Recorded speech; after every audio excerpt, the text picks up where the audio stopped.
நீண்ட நாட்களாக ஒரு ராஜாவுக்கு தன்னுடைய மகளுக்கு திருமணம் ஆகலை.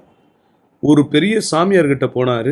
அந்த சாமியார் சொன்னார், என்ன வேணும்னு. என் மகளுக்கு திருமணம் ஆகணும், எவ்வளோ பணம் பொன் நகை அரண்மனை எல்லாமே எழுதி வைக்கிறேன்னாரு.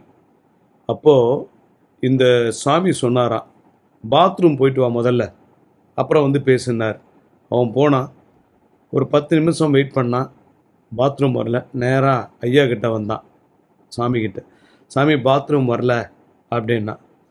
நீ இப்போ ஃப்ரீயாக இருக்க, பாத்ரூம் உனக்கு வரணும்ல. அதே போல தான் காலங்கள் வரும்பொழுது தான் எல்லாமே நடக்கும். உடனே நடக்கணும்னா உன் பாத்ரூமே நீ சொல்லபடி கேட்கறதில்ல. உனக்கு உன் மகளுக்கு திருமணம் ஆகணும்னா நாட்கள், கர்மாக்கள், பாவங்கள் எல்லாம் கழியணும்.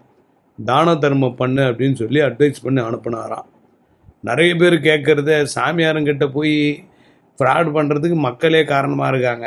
எனக்கு 3 நாளில் நடக்கணும், 2 நாளில் நடக்கணும்னா எல்லாருமே கடவுள் ஆகிடுவாங்க. அப்படி கடவுள் ஆகிட்டு திருப்பதி போகிற கூட்டம் உள்ள சாமியார் பின்னாடி தான் இருக்கும்.